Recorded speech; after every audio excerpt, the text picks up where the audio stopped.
K R ಪೇಟೆಯಿಂದ Praveen ಅನ್ನೋರು ಒಂದು ಸಂದೇಶವನ್ನು ಕಳಿಸಿದ್ದಾರೆ. ಅವರ ಹುಟ್ಟಿದ ದಿನಾಂಕ 16-4-1986 1:30 ಸುಮಾರಿಗೆ ಹುಟ್ಟಿರುವಂತದ್ದು. ಆರೋಗ್ಯದ ಸಮಸ್ಯೆ ಪರಿಹಾರವನ್ನು ಕೊಡಿ ಗುರೂಜಿ ಅಂತ ಪ್ರಶ್ನೆಯನ್ನು ಮಾಡಿರುವಂತದ್ದು. ಕೆಆರ್ ಪೇಟೆಯಿಂದ ಪ್ರವೀಣ್ ಅಂತ ಹೇಳಿ. ಹೌದು. ಆರ್ದ್ರ ನಕ್ಷತ್ರ ಮಿಥುನ ರಾಶಿಯಲ್ಲಿ ಜನನಾಗಿದ್ದಾರೆ. ಪ್ರವೀಣ್ ಅವರೇ, ನಿಮಗೆ ಈಗಾಗಲೇ ಗೊತ್ತಿರಬಹುದು, ನಿಮ್ಮ ರಾಶಿಗೆ ಈಗ ಗೋಚಾರದಲ್ಲಿ ಮೊನ್ನೆ ಮೇ ತಿಂಗಳು 2024 ಮೇ ತಿಂಗಳ 1ನೇ ತಾರೀಕಿಂದ ಗುರು ನಿಮ್ಮ ರಾಶಿಯಿಂದ 12 ರಾಶಿಗೆ ಬರುವುದು ಇದೊಂದು ಸ್ವಲ್ಪ ನಿಮಗೆ ನಿಮ್ಮ ಇಷ್ಟಾರ್ಥಗಳು ಪೂರ್ಣವಾಗದೇ ಇರಲಿಕ್ಕೆ ಇನ್ನೊಂದು ಕಾರಣ. ಇನ್ನು ಆರೋಗ್ಯದ ಬಗ್ಗೆ ಇನ್ನೊಂದು ವಿಶೇಷವಾಗಿ ತಾವು ಕೇಳಿದ್ದೀರಾ. ನಿಮಗೆ ಈಗ ನಡೀತಾ ಇರುವಂತಹ ದಶಾಕಾಲ ಬುಧ ಮಹಾರ್ದಶೆ ನಡೀತಾ ಇದೆ. ಈಗ ಬುಧ ದಶೆಯಲ್ಲಿ ಈಗ ನಡೀತಾ ಇರುವಂಥದ್ದು ಕೇತು ಭುಕ್ತಿಯ ವಿರಾಮ ಕಾಲದ ಭುಕ್ತಿ ವಿರಾಮ ಕಾಲ 2/10/2024 ಕೇತು ಭುಕ್ತಿ ನಡೀತಾ ಇದೆ. ಈ ನಿಮ್ಮ ಬುಧ ದಶಾ ಕೇತು ಭುಕ್ತಿಯಲ್ಲಿ ನಿಮಗೆ ಪ್ರಾಪ್ತವಾಗುವಂತಹ ದಶಾ ಈ ಒಂದು ಯೋಗವು ಪ್ರಯಾಣದಲ್ಲಿ ಅಸಮಾಧಾನಗಳನ್ನು ಕಂಡುಕೊಂಡಂಥ ಸಾಧ್ಯತೆಗಳಿದೆ.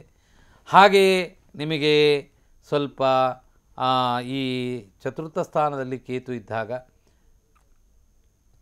ಉದರ ಸಂಬಂಧಪಟ್ಟ ಕಿಡ್ನಿ ಸ್ಟೋನ್ ಇತ್ಯಾದಿಗಳ ಸಮಸ್ಯೆಗಳು, ನಿಮ್ಮ ದೈಹಿಕ ಆರೋಗ್ಯ ಸ್ಥಿತಿಯ ವ್ಯತ್ಯಾಸಗಳನ್ನು ಮಾಡುವಂಥ ಸಾಧ್ಯತೆಗಳಿದೆ.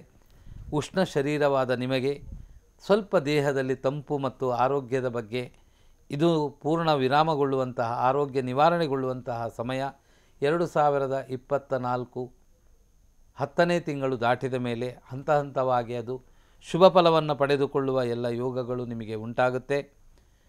ಇನ್ನು ನಿಮ್ಮ ಜಾತಕದಲ್ಲಿ ಈ ಬುಧನು ನಿಮ್ಮ ಜಾತಕದಲ್ಲಿ ನೀಚನಾಗಿರುವುದರಿಂದ ಈ ನೀಚನಾದಂತಹ ಬುಧನು ನಿಮ್ಮ ನಿರ್ಣಯಗಳು ಒಳ್ಳೆಯದು ಅಂತಾದರೂ ಸಹ ಅದು ಕೆಲವು ಸಲ ಅದು ಅಸಮಾಧಾನಕ್ಕೋ ಮನಸ್ತಾಪಕ್ಕೋ ಅಥವಾ ಆಪ್ತರಿಂದ ದೂರವಾಗುವಂಥ ಸಾಧ್ಯತೆಗಳು ಜಾಸ್ತಿಯಾಗಿ ಕಾಣುವ ಲಕ್ಷಣಗಳು ಇರುತ್ತೆ.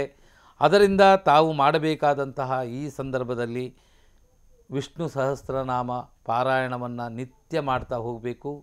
ಧನ್ವಂತರಿ ಜಪಹೋಮವನ್ನು ಮಾಡುವುದರಿಂದ ನಿಮ್ಮ ಜಾತಕದಲ್ಲಿ ಕಾಣುವಂಥ ಈ ದಶಾಭುಕ್ತಿಯಲ್ಲಿ ಕಾಣುವ ದೋಷದಿಂದ ಮುಕ್ತರಾಗುವ ಸಾಧ್ಯತೆಗಳಿದೆ.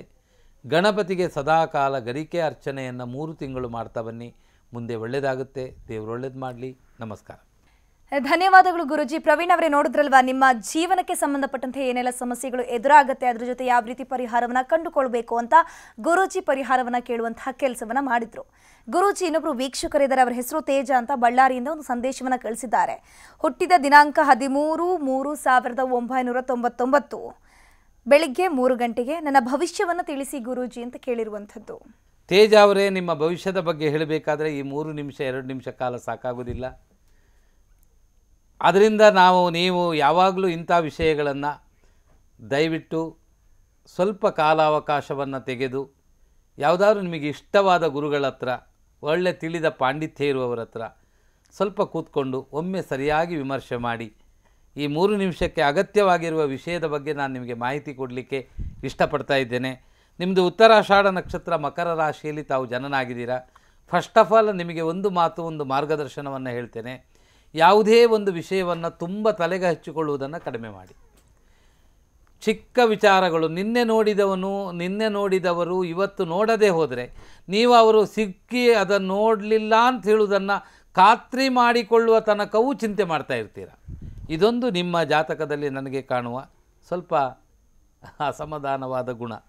ಅದಲ್ಲದೆ ನಿಮಗೆ ಈಗ ನಡೀತಾ ಇರುವಂತಹ ದಶಾಕಾಲ ರಾಹು ಮಹಾರ್ದಶ ನಡೀತಾ ಇದೆ.